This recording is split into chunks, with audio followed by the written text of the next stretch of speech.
세대주의 특강 이제 오늘 네 번째 강의, 이제 책에서는 네 번째 강의죠. 경륜에 따른 구원의 방법들이다라는 얘기죠. 예. 자, 우리가 지난 시간까지는 이제 신구약에서 계시된 하나님의 그런 경륜 전체를 우리가 다 살펴봤다면, 이번에는 자, 이 경륜에 따라서 자, 하나님께서 그 시대에 살고 있는 사람들이 어떻게 구원받도록 이렇게 정해놨는지, 그 구원의 방법을 한번 이제 공부해 볼 텐데, 사실은 이제 이 구원의 교리는 일반 교계에서도 되게 분분하잖아요. 논란이. 뭐 행위로 열심히 하고 구원받는다, 또는 그냥 은혜로 구원받는다, 막 별소리 다 한다고요, 사람들마다. 그렇죠? 근데 결과적으로는요, 이 나라의 대다수 이 교회들은 이 구원의 방법을 명확하게 알질 못해요. 그래서 여러분이 똑같은 교회 같아도요, 다 그 교회들에 가서 딱 물어보면요, 답이 제각각이에요.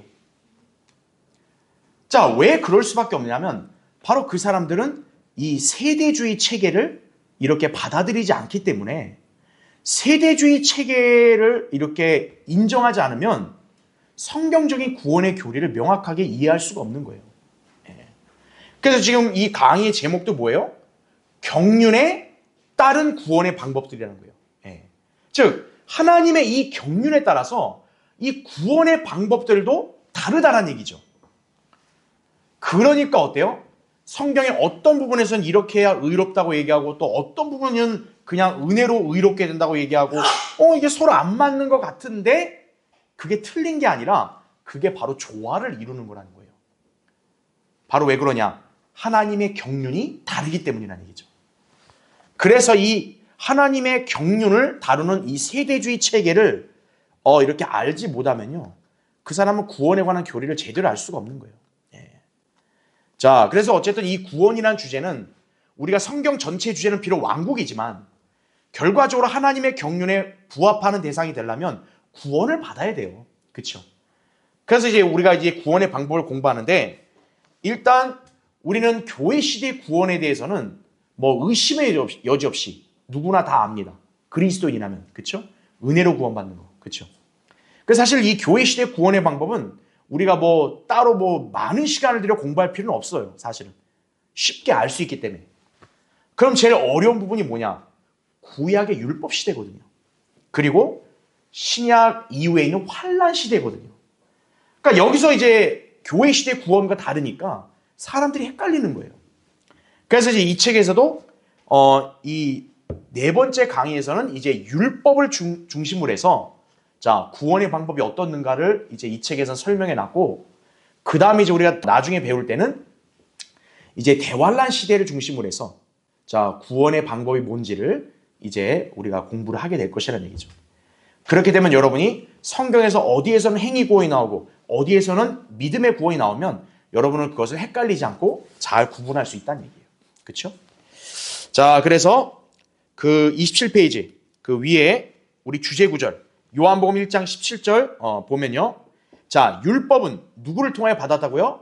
모세를 통하여 받았지만 은혜와 진리는 예수 그리스도를 통하여 온 것이라. 어찌 보면 이것도 하나의 성경을 나누는 구분이에요. 그렇죠? 네. 그래서 구약 시대와 신약 시대는 구원의 방법이 같아요? 틀려요? 틀린 게 맞는 거예요. 근데 이것도 모르는 덜 떨어진 인간들은 구약과 신약이 결국 구원이 똑같다고 가르치는 인간들도 있어요. 참 한심하죠. 그렇죠? 자, 밑에 두루마리에 적혀있는 그 내용을 보면요, 시대를 막론하고 전능하신 주 하나님 한 분만이 언제나 구원의 주체이시다. 그렇기 때문에 어느 시대에 살고 있는 그 누구라도 하나님께서 구원에 대해 말씀하신 것을 있는 그대로 이행하기만 하면 구원받을 수 있다는 얘기죠. 그렇죠? 하지만 시대별로 말씀하신 각각의 구원 방법은 하나님께서 주신 그 시대의 계시에 종속이 된다. 언제부터인가 기독교계를 떠돌아다니기 시작한 캐캐묵은 신학적인 주장 하나가 있다. 그 주장이 바로 이거예요.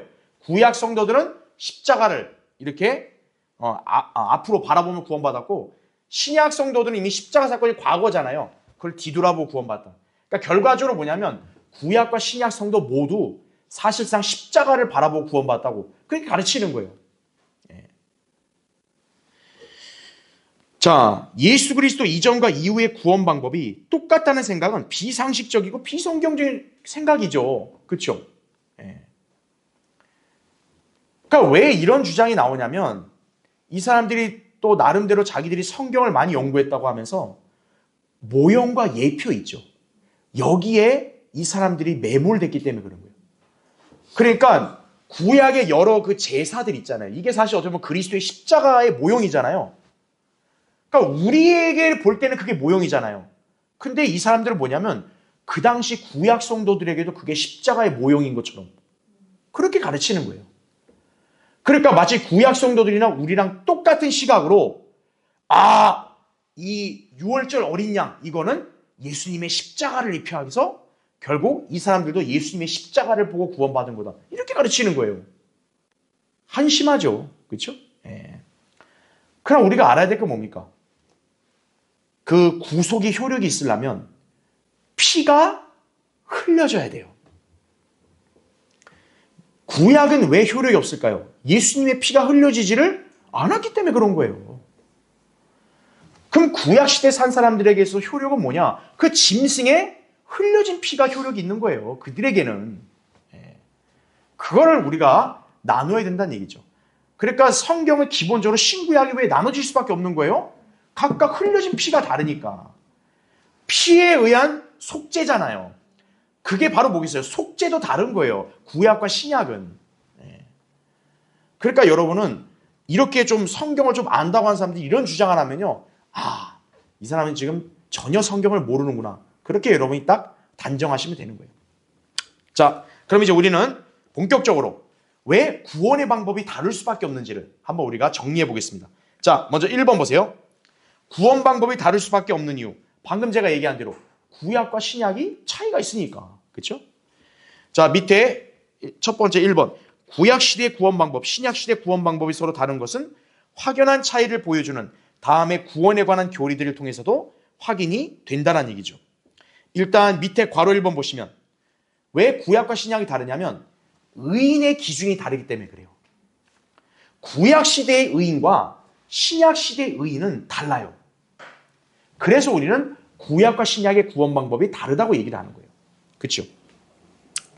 자, 신약에서는 의인은 없나니 없도다 한 사람도 없도다라고 말씀합니다. 그렇죠? 그런데 구약은 뭡니까? 그 사람의 행위에 따라서 의인이 되기도 하고 죄인이 되기도 하는 거예요.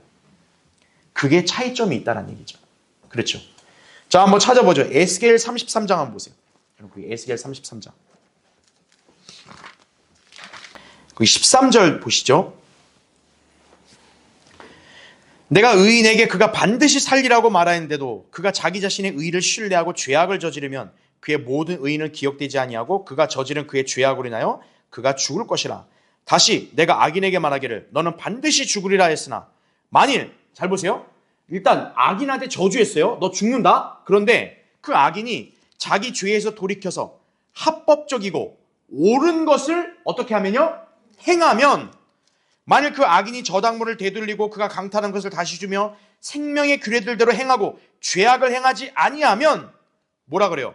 그는 반드시 살고 죽지 아니하리라. 이렇게 나오죠. 그렇죠? 자, 악인은 죽어요. 근데 이 사람이 죄에서 돌이켜서 자기가 합법적이고 옳은 걸 했어요. 그랬더니 뭐라 그래요? 죽지 않고 산대요. 자, 죽는 것은 악인이고 사는 것이 누구예요? 의인인 거죠. 그렇죠. 그러니까 구약 시대에 여기 의의 기준을 보니까 지금 여기 이 사람은 자기가 무엇을 믿어서 의인이 된 게 아니에요. 합법적이고 옳은 것을 자기가 행하니까 의인이 된 거예요. 그러니까 구약 시대의 의인은 행함으로 입증이 되는 거구나. 그렇죠. 그래서 구약 시대에는 똑같은 아담의 타락한 성품을 가진 죄인이어도 어떤 사람이 합법적이고 올바른 행실을 하면 그 사람은 의를 주장할 수 있는 거예요. 저 의롭게 했습니다. 그럼 하나님이 인정해 주는 거예요. 반면에 여기 나온 대로 처음에는 의인이었는데 갑자기 이 사람이 죄악을 저질러요. 그럼 어떻게 돼요? 의인에서 한순간에 악인으로 바뀌는 거예요. 이게 구약 시대의 체계란 얘기죠. 그렇죠. 자, 그래서 구약은 행위에 따라 죄인과 의인을 구분을 하고 있다는 얘기예요. 그렇죠. 자, 그래서 시간이 없으니까 레위기 제가 18장 5절을 잠깐 읽어드리면, 그래서 율법의 규례를 이제 모세가 설명할 때 뭐라고 얘기하냐? 그러므로 너희는 나의 규례들과 나의 명령들을 지키라. 어떤 사람이 그것들을 행하면 그는 그것들 안에서 살리라. 나는 주니라. 이렇게 말하고 있어요. 즉 율법이라는 것은 믿음을 요구하는 게 아니죠. 율법은 뭡니까? 행함을 요구하는 거예요. 그래서 모세도 이 율법을 행하면 살리라 이렇게 얘기한 거예요. 신약은 어때요? 바울이 뭐라 그랬어요? 의인은 뭐로 말미암아 산다 그랬어요? 믿음으로 말미암아 산다 그랬어요. 그런데 구약에서 모세는 뭐라 그래요? 율법을 행하면 살리라 얘기한 거죠. 자, 벌써 달라요, 체계가. 그래서 거기 밑에 괄호 2번 보세요. 그래서 구약에서는 성도들에게 자, 뭐를 요구하냐? 자기 믿음을 요구합니다. 자기 믿음. 그래서 하박국 2장 4절에 뭐라고 나오냐면 의인은 자기 믿음으로 말미암아 살리라. 자, 바울이 이 구절을 신약의 구원교리로 인용하려고 할 때 성령님께서는 어떻게 했냐면 하박국은 자기 믿음이라 그랬죠. 바울은 그걸 어떻게 바꿔서 인용해요? 자기라는 말을 빼버리고 그냥 믿음이라고 씁니다. 바로 그것만 봐도 구약 시대의 체계와 신약 시대의 체계는 확연히 다르다는 얘기예요. 그래서 신약에서는 예수 그리스도를 믿는 믿음만이 효력을 가진다는 얘기죠. 그래서 에베소 2장 8절에 나온 대로 너희가 믿음으로 말미암아 은혜로 구원을 받았으니 이것은 너희에게서 난 것이 아니요 하나님의 선물이라. 그게 왜 표현이 중요하냐? 만약에 너희에게서 났다 그러면 그게 자기 의인 거예요. 그러니까 우리가 구원받을 때 믿음으로 받았는데 지금 바울은 뭐라고 했냐면 그 믿음은 너희에게서 나온 게 아니라 하나님의 선물이다 이렇게 얘기하는 거예요. 그래서 은혜라는 거예요. 그래서 교회 시대에 우리가 가진 믿음은 우리의 믿음이기 이전에, 그래서 다음 페이지요, 28페이지에 하나님께서 선물로 주신 믿음이란 얘기죠. 그래서 이 주체는 뭐냐면 나 자신이 주체가 아니라 예수 그리스도가 주체가 되는 거예요. 구약에서의 자기 믿음이라는 것은 무슨 의미냐면 자기 신념을 가지고 그것을 받아들인 것을 가리키는 거예요. 그러니까 벌써 주체가 다르죠. 신약은 뭡니까? 내가 무슨 신념을 가지고 내가 예수님을 영접하고 이게 아니란 말이에요. 예수 그리스도가 다 이루어 놓으신 것을 나는 그냥 아무 의심 없이 그대로 내가 그것을 받아들이니까 하나님이 선물로 주신 거란 얘기죠. 그게 다른 거예요. 자, 그렇게 해서 여러분이 이해하시면 됩니다. 그래서 이제 괄호 3번 보면 구약은 성도들의 순종으로 인한 자기 의가 있다란 얘기예요. 그렇죠. 그래서 이제 밑줄 친 구절은 여러분이 나중에 이제 집에 가 찾아보시면 돼요. 아까 우리 에스겔 33장을 봤잖아요. 에스겔 18장이라든지 또 14장을 보면 다 무엇을 강조하냐? 자기 행위를 강조합니다. 자기가 행위로 옳은 것을 행하면 산다 이거죠. 그래서 특히나 에스겔 3장은 무엇을 강조하고 있냐? 자, 18장도 있지만 3장에서도 이렇게 악인한테도 알려주는 거예요. 너 회개하고 올바르게 해라.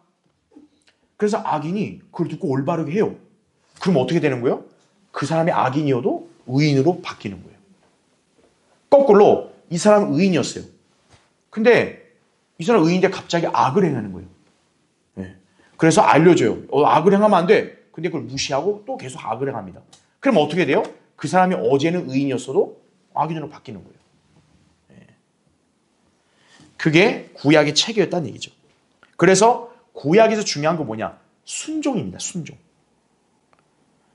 그러니까 하나님의 말씀으로 명령했으면 구약은 어떻게 해야 되냐면 그걸 그대로 이행을 해야 되는 거예요. 그게 자기 구원과 연관이 있다는 얘기죠. 그렇죠?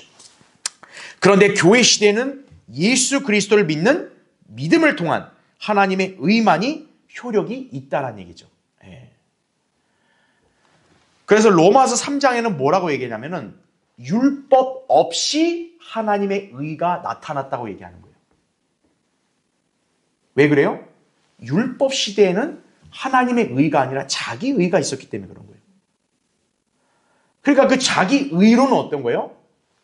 인간이 본질적으로 의롭게 될 수가 없는 거예요. 그러니까 하나님은 어떤 조치를 취하실 수밖에 없냐? 인간의 의는 결코 그 사람의 죄악을 제거할 수 없고 그 사람을 의롭게 할 수가 없어요.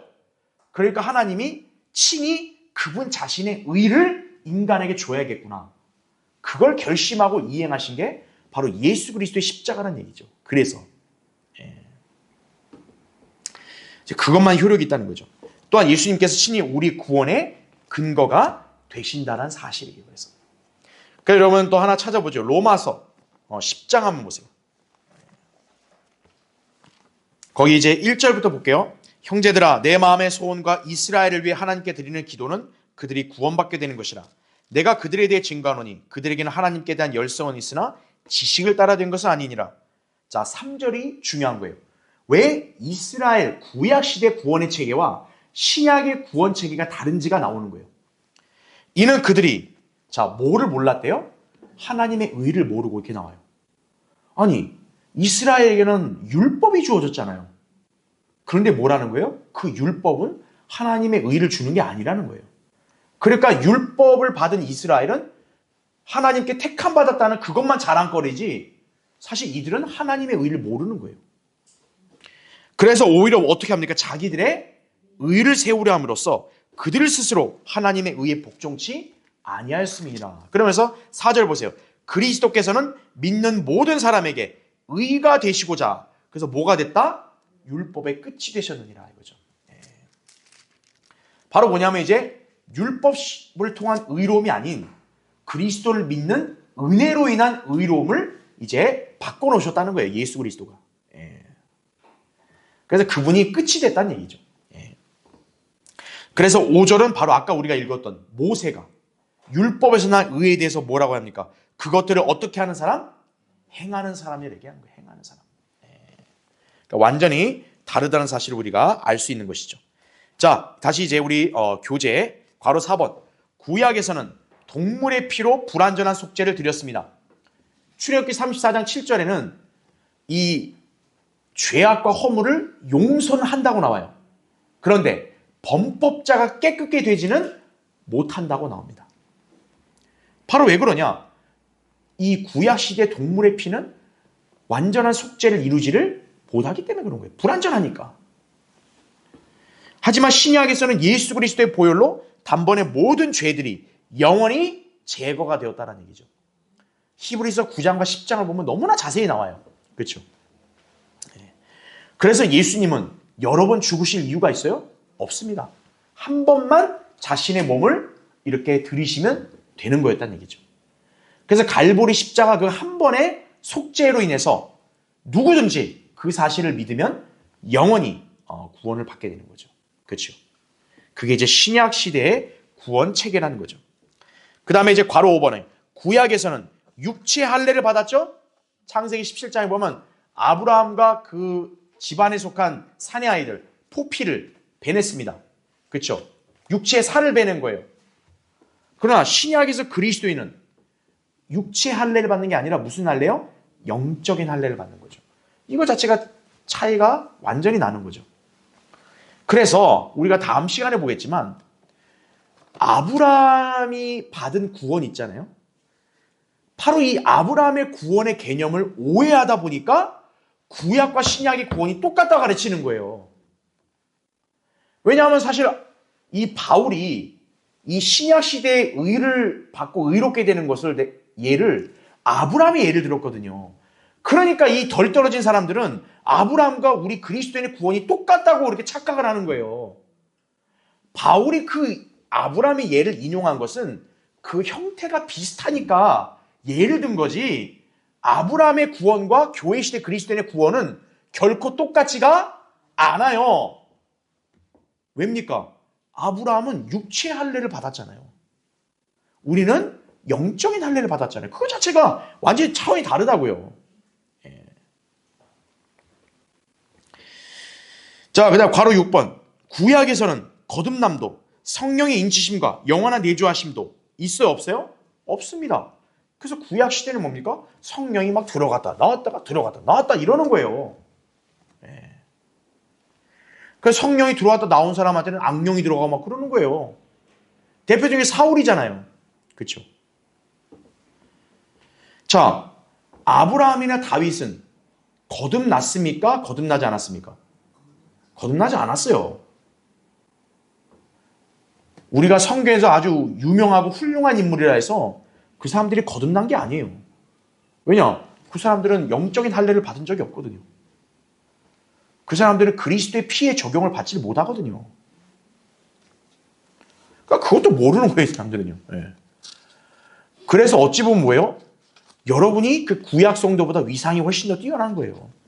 예.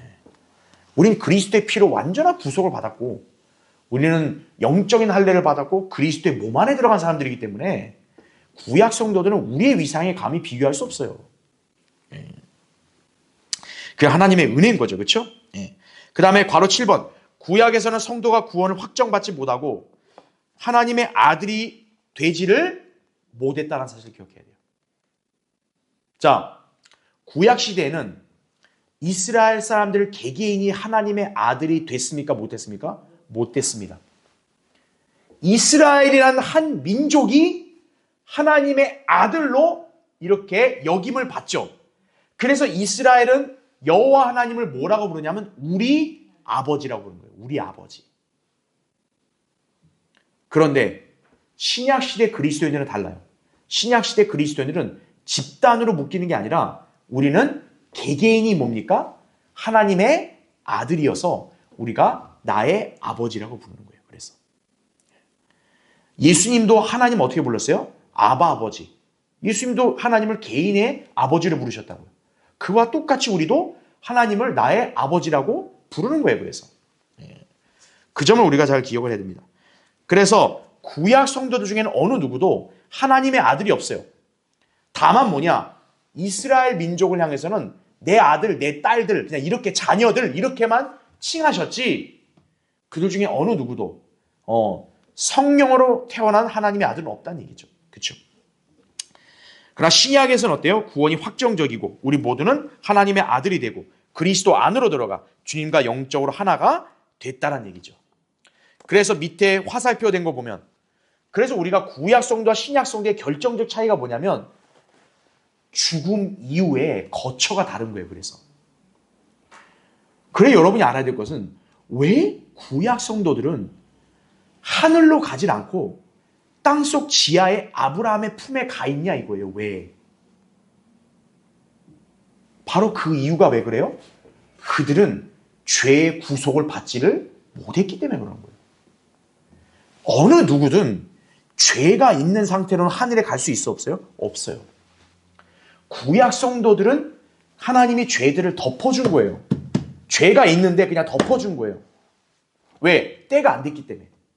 그 죄들을 없앨 수단인 그리스도의 피가 안 흘려졌기 때문에 그냥 하나님이 덮어준 거예요. 그래서 그들은 예수 그리스도의 피의 적용을 받을 때까지 하늘로 가지 못하고 지하에는 아브라함의 품에서 머물러 있어야 되는 거예요. 그걸 여러분이 아셔야 됩니다. 그래서 아브라함의 품에 그들은 마치 뭐냐? 그들은 원래 하나님과 같이 있어야 되는데 그들은 지금 그 구속 때문에 같이 있질 못하고 그 아브라함의 품에 마치 갇혀 있는 거예요. 그래서 뭡니까? 예수 그리스도가 십자가에서 죽으시고 나서 바로 지하세계에 가서 그 아브라함의 품에 갇혀 있는 사람들한테 해방을 선포한 거예요. 해방. 이제 그들은 거기서 이제 나온 거예요. 마치. 이제는 우리 올라가자. 우린 나왔다 이거예요. 그래서 주님이 그들을 데리고 하늘로 올라가신 거예요. 그게 에베소 4장에 나온 거예요. 그걸 여러분이 잘 기억을 해야 된다는 얘기죠. 그렇죠? 그러나 교회 시대는 뭡니까? 우리는 아브라함의 품에 갈 이유가 없어요. 아브라함은 유대인들의 조상 아니겠어요? 그러니까 이제 구약 시대 유대인들은 아브라함 품이라고 하는 거예요. 하지만 우리는 아브라함 품이 아니에요. 우리는 바로 셋째 아들 나곤으로 가는 거예요. 바울이 고린도서 12장에 얘기한 대로 셋째 아들인 나곤을 우리는 바로 직행하는 거예요. 그냥. 고린도서 5장에도 나오죠. 우리는 바로 이 육신을 벗게 되면 바로 그냥 하늘에 속한 몸을 입고 올라가는 거예요. 그걸 여러분이 기억해야 합니다. 자, 그래서 밑에 박스칸 구약과 신약의 차이를 그렇게 정리한 것을 같이 보면요. 구약과 신약의 첫 번째 믿음이 차이가 나죠. 구약에서는 자기 믿음, 신약은 예수 그리스도의 믿음이다. 두 번째 용서, 구약은 죄삼, 죄를 덮어주는 속죄의 개념이었다면 신약에서는 영원한 구속, 죄를 제거하는, 깨끗게 하는 바로 그런 완전한 구속이 차이가 나는 거고, 세 번째 근거, 구약은 당연히 동물의 피고 신약은 그리스도의 피가 된 거죠. 네 번째 의도 차이 난다 그랬죠. 의, 구약은 자기의, 신약은 하나님의 의, 예수 그리스도의 공로로 인한 하나님의 의가 주어지는 거죠. 그 다음에 의롭게 됨, 구약은 믿었을 때 의로워집니까? 아니에요. 믿고 나서 자기 행함으로 입증을 해야 의롭게 되는 거예요. 반면에 신약 시대는 뭡니까? 믿었을 때 동시에 의롭게 되는 거예요. 왜? 예수 그리스도의 구속은 다른 시험 과정이 필요 없어요. 그냥 완벽하기 때문에 그 즉시로 그냥 바로 의롭게 되는 거예요. 단번에. 그래서 성령이 어때요? 구약 시대에는 떠나실 수 있는 거예요. 왜? 그 사람의 행함으로 의롭게 됨을 입증을 꾸준히 못하면 아까 얘기했죠. 의인이어도 한순간에 뭐가 돼요? 악인이 돼버리는 거예요. 성령이 떠나시는 거예요. 반면에 신약은 어때요? 성령께서 영원히 내주하신다는 사실이죠. 그 다음에 영적인 변화. 구약 시대에는 거듭난 사람이 있다 없다? 없어요. 아무도 없습니다. 아무리 위대한 아브라함이라 할지라도 거듭나지 않았어요.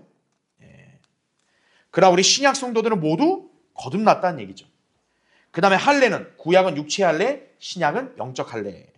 그 다음에 관계. 구약은 그리스도의 몸이라는 게 애당초 없습니다. 구약 시대는. 신약 시대는 그리스도의 몸이 형성이 돼서 누구든 구원받으면 그 안으로 들어가죠. 그래서 신약 시대 성도들은 구원을 잃어버릴 염려가 없는 거예요. 이미 그리스도 안으로 아예 들어가 버렸기 때문에. 양자됨. 구약에는 이스라엘 민족이 민족 단위로 하나의 아들이 됐죠.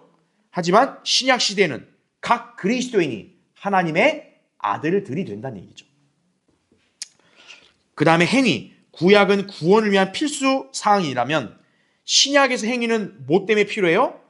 하나님과의 교제, 또 하나님께로부터 복 받으려면, 또 나중에는 장차 상을 받으려면 행위가 필요하다는 얘기죠. 성격이 다르죠, 그렇죠? 그래서 구약 시대는 구원이 가변적이고 신약 시대의 구원은 어떻다? 확정적이다는 얘기죠. 그래서 에베소서에는 뭐라고 얘기해요? 인을 쳤다 그런 거예요. 인. 성령으로 여러분은 인을 친 거예요. 그러니까 인을 쳤다는 얘기는 그럼 번복이 될 수 있어 없어요? 번복이 안 된다는 거예요. 여러분 어때요? 도장 한번 찍으면 어떻게 돼요? 그건 취소가 안 돼요. 그렇죠? 근데 구약 시대는 그렇지 않았다는 거죠. 그러니까 구약 시대는 성령이 있다가도 나갈 수 있는 거예요. 그래서 이제 우리가 나중에 배우겠지만 다윗 같은 경우가, 그래서 다윗이 시편 52편 참회의 시를 이렇게 말할 때 주의 영을 내게서 거두어가지 말라고 기도한 거예요. 왜냐하면 자기가 죄를 지었으면 성령이 떠날 수 있다는 것을 알기 때문에. 자, 그래서 아브라함의 품, 셋째 아들 사후에 거쳐도 다르다는 사실을 우린 여기서 볼 수가 있겠습니다. 그렇죠? 자, 우리가 이것만 봐도 벌써 구약 시대와 신약 시대의 구원의 방법이 완전히 다르다는 사실을 우리가 바로 이해할 수 있겠죠. 그렇죠? 그래서 우리가 성경에서 구원에 관한 교리를 얘기할 때는 분명히 나눠서 얘기해야 되는 거예요. 아, 구원은 다 믿음으로 받아. 이거 맞아요? 틀려요? 틀립니다. 구원은 다 행위야. 그럼 혹시 맞아요? 틀려요? 틀립니다. 구원은 시대마다 다릅니다. 이게 정답이 돼야 되는 거예요. 그러니까 여러분 오늘 이 책에만 딱 머릿속에 넣으셔도 구약과 신약 읽을 때 헷갈리지가 않는 거예요. 자, 오늘 여러분이 이걸 잘 기억하시고 이제 우리가 다음 시간에, 그럼 이제 아까 우리가 이제 경륜을 다 배웠다 그랬잖아요. 그렇죠? 자, 각 경륜마다 그럼 이제 하나님께서 그 시대에 사는 사람들에게 어떤 방법으로 구원을 제시했는지를 우리가 구체적으로 체계를 보도록 하겠습니다.